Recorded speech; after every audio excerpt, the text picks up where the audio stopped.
Қайырлы күн достар, менің каналыма қош келдіңіздер. Бүгін сіздермен бірге өте дәмді әрі тойымды ерекше тағамдардың бірі шах-пловты бірге әзірлейтін боламыз. Өзімнің жасалу жолымды сіздерге ұсынатын боламын. Міндетті түрде осы рецептпен жасап көріңіздер, және де видеоны соңына дейін қарап, менімен бірге болыңыздар. Алдымен қажетті заттарымызды дайындап аламыз. Ол үшін бізге сәбіз қажет болады, пияз қажет болады, туралған ет, менде жас малдың еті, және де сұйық май, мейіз қажет болады, және де кез келген дәмдеуіштерді пайдалансаңыздар болады. Менде осында екі түрлі дәмдеуіш, біреуінде зыра қосылған, біреуінде зыра қосылмаған. Және де күрішімізді алдын ала жуып тазалап аламыз. Алдын ала қазанымызды қыздырып аламыз, үстіне сұйық майымызды құйып, етімізді турап, осылай салып аламыз. Етімізді жақсылап қуырып аламыз, алдымен суы тартылғанша, одан соң жақсылап қызарғанша қуырып аламыз. Біздің неғұрлым етіміз қызарып, жақсы қуырылса, біздің күрішіміздің түсі сап-сары әдемі болып шығатын болады.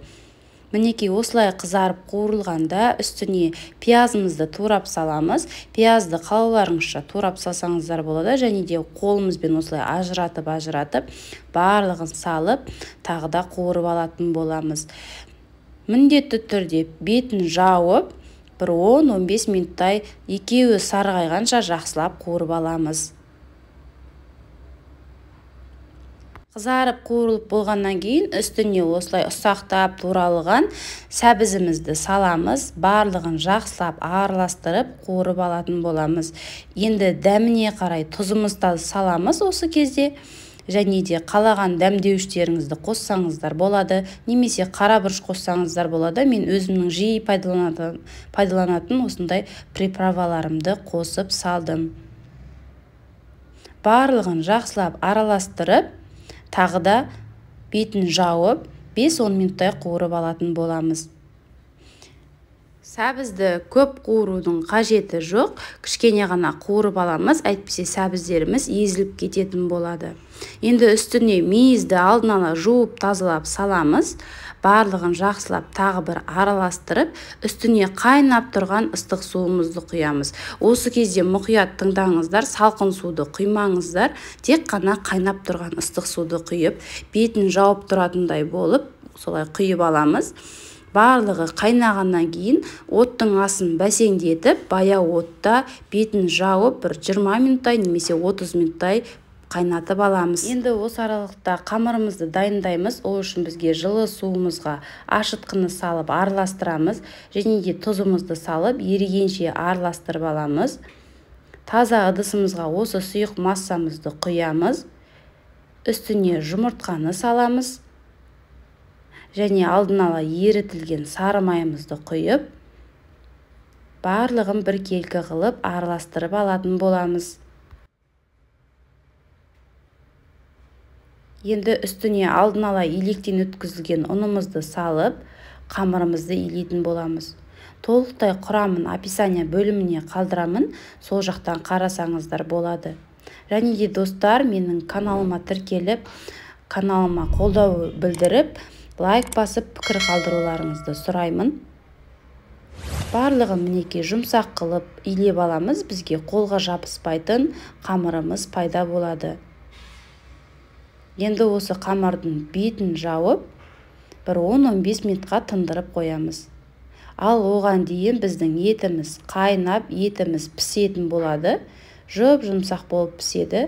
Сондықтан осылай қайнатқандарыңыз жөн. Енді алдын ала жуылған күрішімізді саламыз, және де осылай барлық жеріне су тиетіндей етіп араластырып, арасын ашып, осы бетте бір қайнататын боламыз. Яғни суы тартылғанша қайнатамыз.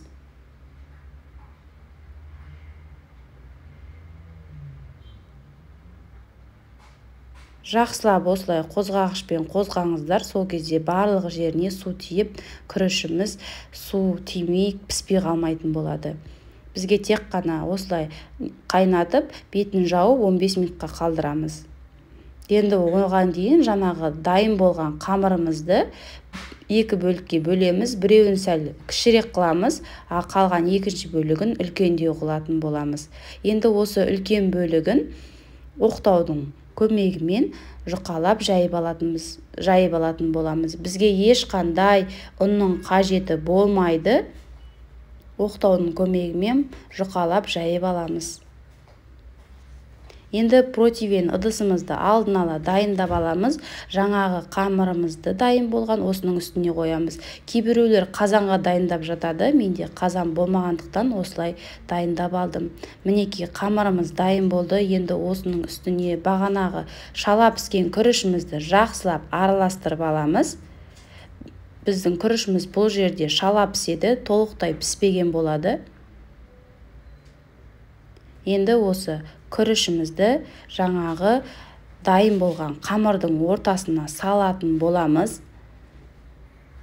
Асықпай, толықтай ыстық күйінде қамырдың ортасына барлық күріштерімізді салып алатын боламыз. Барлығын салып болғаннан кейін бағанағы екінші қамырымызды да жұқалап жайып, осы үлкен қамырдың бетін жауып аламыз.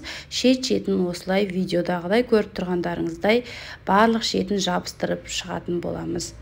Барлығын толықтай қатты қыстырып жабыстырып алыңыздар, себебі күріш шығып кетуі мүмкін. Енді барлық жерін жабыстырып болғаннан кейін шет-шетін әдемі болу үшін осылай өріп шығатын боламыз. Қорықпай ешқандай осылай өре берсеңіздер болады. Қамырымыз жұп-жұмсақ, өте қолайлы. Енді арасына ауа кіру үшін кішкене ортасын тесіп қоямыз. Бетіне жұмыртқаны жағып аламыз. Қалауларыңыз бойынша күнжіт сепсеңіздер де болады. Бетін осылай жауып, алдын ала қыздырылған пешімізде 180 градуста қызарғанша жақсылап пісіріп алатын боламыз. Мінекей достар, біздің шақпалауымыз дайын болды. Өте ерекше тағамдарды жасап, отбасыларыңызды қуантсаңыздар болады. Енді арасын кесіп, осылай ұсынсаңыздар болады. Қалауларыңыз бойынша ортасына сарымсақ салып жіберсеңіздер де болады. Мен ешқандай сарымсақ салмадым. Бетіне қалауларыңыз бойынша көкпияз, укроп сепсеңіздер болады. Өте дәмді, тойымды, ерекше тағамдардың бірі. Міндетті түрде жасап көріңіздер. Видеоны соңына дейін қарағандарыңызға рахмет. Сіздермен болған Нұрия Амангелді. Келесі видеоларда жолыққанша қош сау болыңыздар.